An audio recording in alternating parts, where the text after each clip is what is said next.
लाल सागर का लाल रंग किसकी उपस्थिति के कारण होता है? तो वो होता है शैवाल की उपस्थिति के कारण। केल्प प्राप्त होता है समुद्री शैवालों से प्राप्त होता है। शैवालों की कोशिका भित्ति किसकी बनी होती है?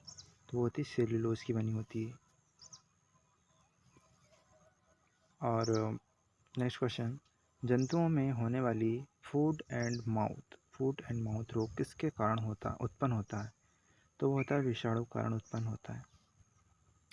खसरा निम्नलिखित संक्रमण के कारण होता है, मतलब किसके कारण खसरा रोग होता है? तो वो होता है, इस कारण संक्रमण होता है, तो होता है विषाणु के कारण।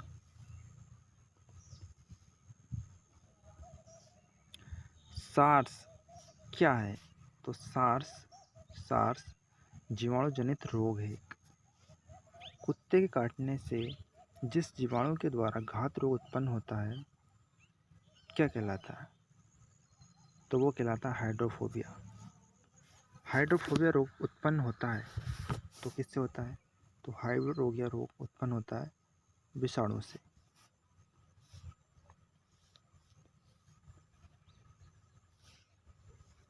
नेक्स्ट क्वेश्चन, मिर्गी की औषधि किस लाइकेन से प्राप्त होती है? तो वो होती है परमेलिया से। जापान में लोग किस लाइकेन को सब्जी के रूप में खाते हैं? ऐसी कौन सी लाइकेन जिसको सब्जी के रूप में खाते हैं? तो वो है एंडोकार्पन। खाली चट्टानों पर उगने वाले लाइकेन को क्या कहा जाता है? तो उसे सेलिकोल्स कहते हैं। नेक्स्ट क्वेश्चन, गोबर पर उगने वाले कवक कहलाते हैं, गोबर पर जो कवक उगते हैं वो क्या कहलाते हैं? तो वो कहलाते हैं फोब्रोफिलस। वृक्षों की छालों पर उगने वाले कवक क्या कहलाते हैं? तो वो कहलाते हैं कोर्टिकोलस। नेक्स्ट क्वेश्चन, सभी कवक सदैव होते हैं, तो वो होते हैं विदितपोषी। कवकों की कोशिका भित्ति किसकी बनी होती है? तो वो बनी होती है काइटिन व हेलिसेल्यूलोज की बनी होती है। वनस्पति विज्ञान की शाखा यानी वनस्पति विज्ञान की वह शाखा जिसके अंतर्गत कवकों का अध्ययन किया जाता है क्या कहलाती है? तो वो कहलाती है माइकोलॉजी। मूंगाकार से विकसित होने वाली जड़ें कहलाती है मूसला जड़ें। मूलांकुर के अतिरिक्त पौधे के किसी भी भाग से विकसित होने वाली जड़ें कहलाती है अवस्थानिक मूल। बैक्टीरिया से फैलने वाला रोग है चेचक।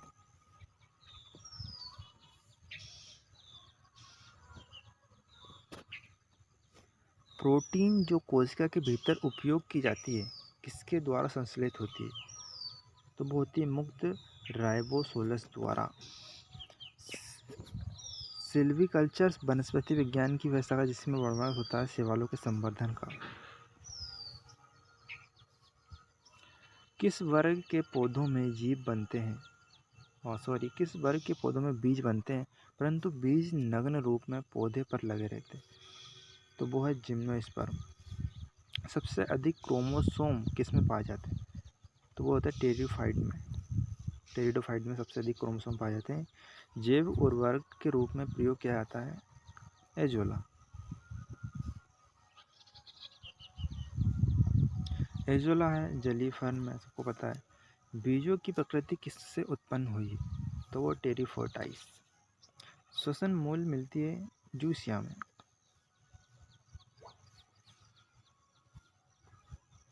अवस्तंभ मूल पाई जाती है गन्ने में। जड़ें विकसित होती है मूलांकुर से। गाजर एक है सॉरी गाजर जड़ है। हाँ मतलब क्वेश्चन वही है कि गाजर क्या है, तो गाजर एक जड़ है। ओके।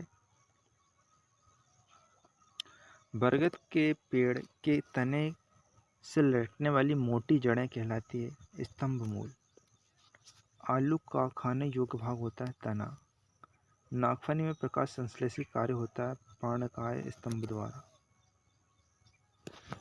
सो फ्रेंड एक बार रिवीजन कर लेते हैं वापस से फटाफट से। ओके।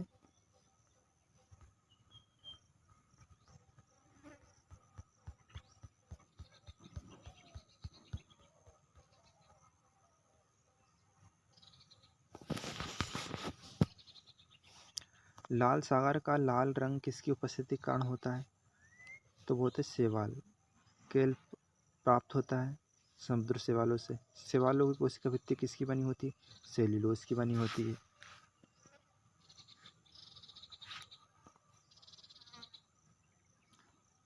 जंतुओं में होने वाली फूट एंड माउथ रोग किसके कारण उत्पन्न होता है? तो वो होता है जीवाणु के कारण। खसरा निम्नलिखित संक्रमण के कारण होता है? विषाणु के कारण। सार्स क्या है? जीवाणु जनित रोग है।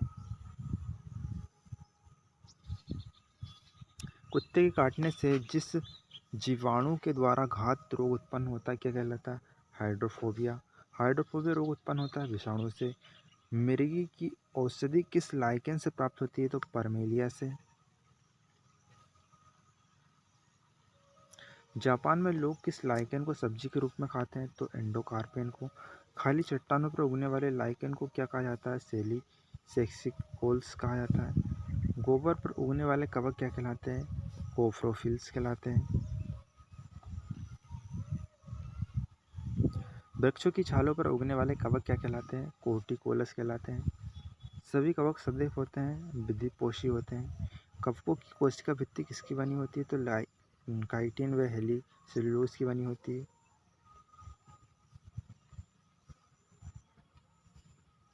वनस्पति विज्ञान की व्यवस्था जिसके अंतर्गत कवकों का अध्ययन किया जाता है कहलाता है माइकोलॉजी। मूलांकुर की विकसित होने वाली जड़ें कहलाती है मूसला जड़ें। मूलांकुर के अतिरिक्त पौधे के किसी भी भाग से विकसित होने वाली जड़ें कहलाती है अपस्थानिक मूल।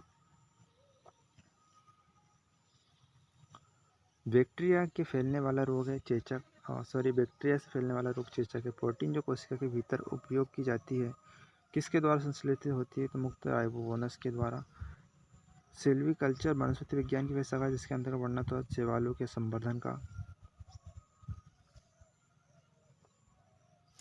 किस वर्ग के पौधे में बीज बनते हैं परंतु बीज नग्न रूप में पौधे पर लगे होते हैं? तो जिम्नोस्पर्म के द्वारा। सबसे अधिक क्रोमोसोम किसमें पाए जाते हैं? टेरिकोफाइट में। जैव उर्वरक के रूप में उपयोग किया जाता है एजोला को।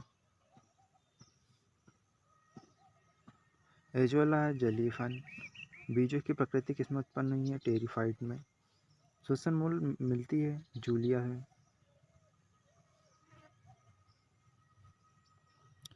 जड़ें विकसित होती है मूलांकुर से। अवस्थ मूल पाई जाती है गन्ने में। गाजर एक है जड़।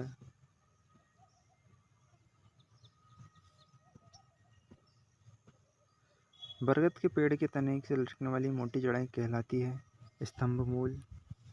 आलू का खाने योग्य भाग है तना। नागफनी में प्रकाश संश्लेषी कार्य होता है पर्णकाय स्तंभ द्वारा। सो फ्रेंड आई होप आपको क्वेश्चंस और वीडियोस दोनों पसंद आए होंगे। अगर आई हो तो लाइक सब्सक्राइब एंड शेयर कीजिएगा। मिलते हैं नेक्स्ट वीडियो।